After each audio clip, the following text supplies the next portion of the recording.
And, I'm a cowboy on a steel horse, I ride, I'm wanted. Silence apart from the engine. John, you were meant to say wanted. Wanted. You're no fun. We had just left Hastings and were heading north. Progress has been slow due to the winding route we had to take to get past pile-ups of cars. Dead or Alive finished, and Every Time by Yoshin came on. Much to John's relief, he had lost the coin toss to choose the music. We were currently heading through a large field. All around us were dead sheep that had been torn apart by the undead. Blood had soaked and dried into the grass. The ride was bumpy as hell, but Stan had assured us that the Jeep would not break down. The undercarriage had been reinforced. They had totally dismantled the engine, clean checked and repaired it, all done by the Royal Engineers, so we felt completely safe from breakdown. The original windscreen and window glass had been replaced with thick security glass, and the parts that held it in place were reinforced with steel. The glass had been replaced with run flats, and the car's shell had been reinforced. Not that we had needed it so far, we had only run into small groups of the dead that were easily avoided. We contacted Toby and the others an hour ago. They were all fine and excited to hear about another group of survivors. They suggested moving now, but we decided against it. If we were going to move, we would do it together just in case. I looked down at the large brown envelope Stan had given me before. We left. It contained various bits of information, what would be expected of me and John if we decided to continue on in these roles as ghosts, as Kane had called it. Maps of the country showing overrun areas almost everywhere. There was a major city was now a dead zone. The part that made the most interesting reading was the studies they had been doing on the undead. The 20 or so pages were stamped sensitive in red ink, and me and John had been forced to sign a declaration that we would not reveal these details to anyone or how they had attempted to recruit us. I opened up the file. It had been heavily redacted apparently. We were not trusted that much. All that remained in any length was the conclusions. The 5th of March 2013. Subject: No. 1. Sex, M. Height, 165 cm. Weight, 15 stone. AGE, mid to late 30s. I can conclude the following about the undead.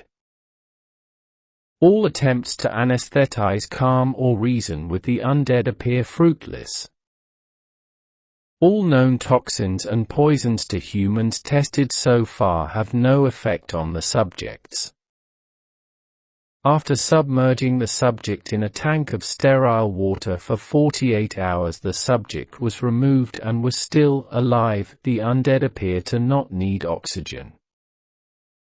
The spreading of the virus stems from the mouth in its saliva, making a bite a quick way to infect others. Immediate amputation of a limb that has been bitten must take place within even of the bite wound. Even then, this is not 100% guaranteed to prevent infection.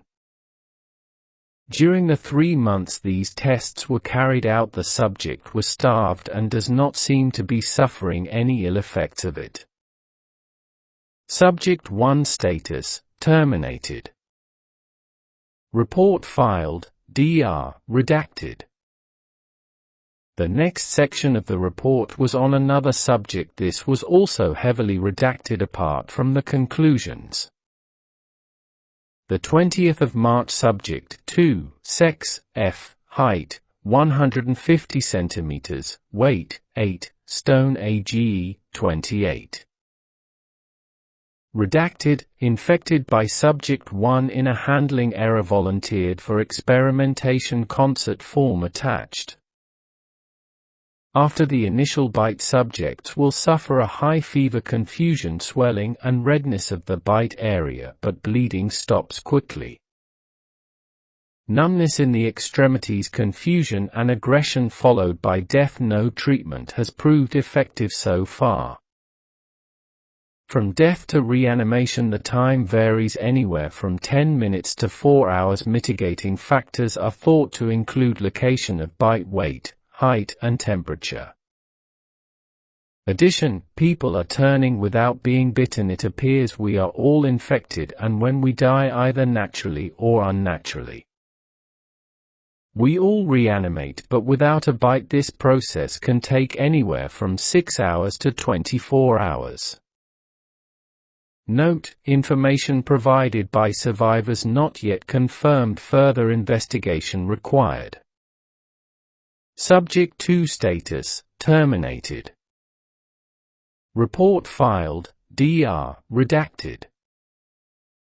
The 13th of March. Subject 3, sex, M, height, 170 centimeters, weight, 11, stone, age, late 50s. The undead have proved very difficult to kill. Whilst disabling the limbs will slow them, it will not kill them. They will not die from blood loss. Traumatic damage to the torso has minimal effect apart from slowing movement. Choking or manual strangulation of the undead ineffective and not recommended. Fire has proven effective to a point, but they have no fear of it. They will gladly walk through fire to get to a meal. Electricity seems to affect the undead similar to humans, causing muscles to spasm uncontrollably but lacks a killing factor. Severing of the head is effective, but the head is still capable of biting and must be dispatched by destroying the brain. After a week of tests, the only way to reliably destroy the dead appears to be massive damage to the brain. Subject status: terminated.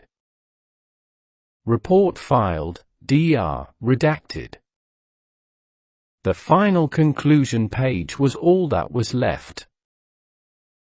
Studies of the undead eating habits have been carried out along with how animals react to the creatures. The 27th of March. Subject 4, sex, M, height, 190 centimeters, weight, 15, stone, age, late 20s to early 30s. The undead will consume any living meat, be it cat, dog, deer or cow, but will always prefer human. Volunteer sample provided by redacted. Animals show no interest in eating undead flesh. A dog was force-fed a small piece of undead flesh and expired within 20 minutes. All animals show an instinctive fear of the undead, preferring to run rather than face them.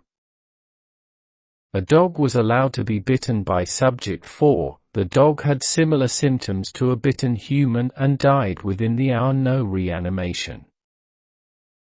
Studies of bacteria eating at the undead flesh has yielded startling results. There are none.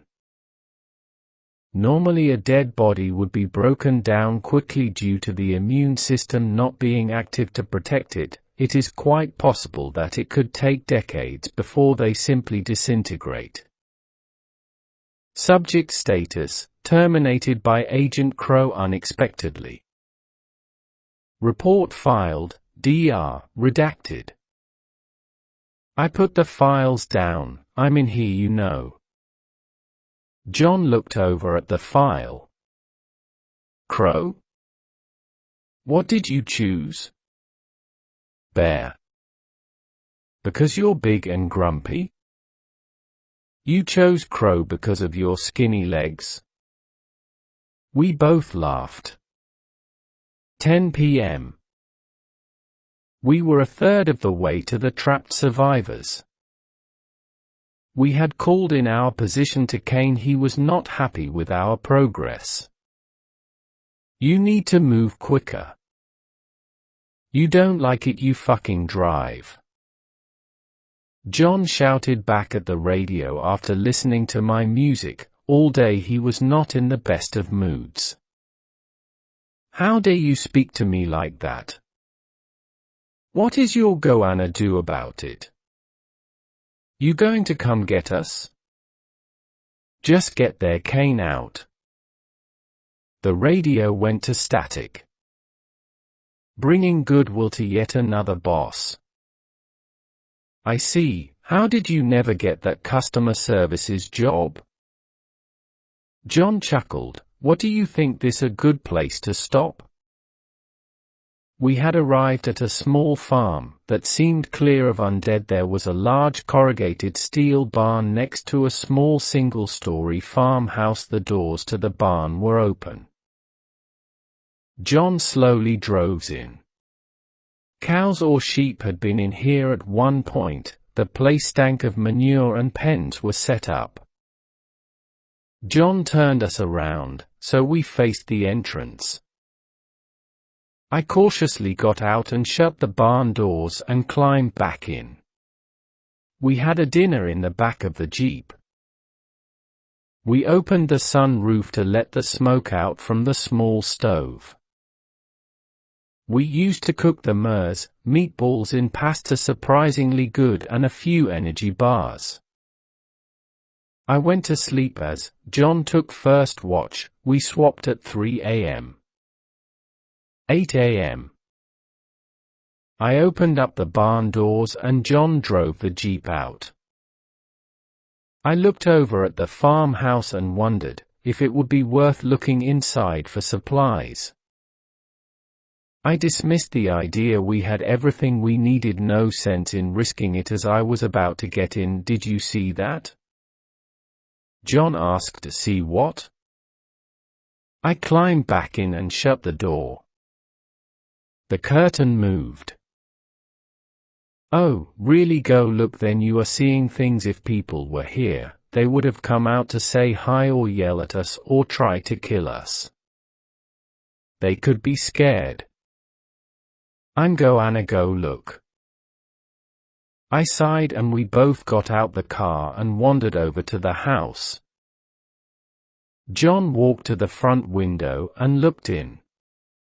I headed for the front door and knocked. "Hello, we're alive and don't want to eat you, honest, but if you want to eat us then feel free to stay inside." There was a bang against the door. "John," I whispered. He came over. The bang came again. "Can you hear me? We don't want to hurt you. We can take you somewhere safe." Then that horrible moan came from inside. "Oh, never mind then. See you later." Disappointed, we headed back to the Jeep. We climbed in, checking the back first, of course. I have seen enough movies to know that they always climb in when you are not looking. Not this time though. John put his music on and we headed towards north.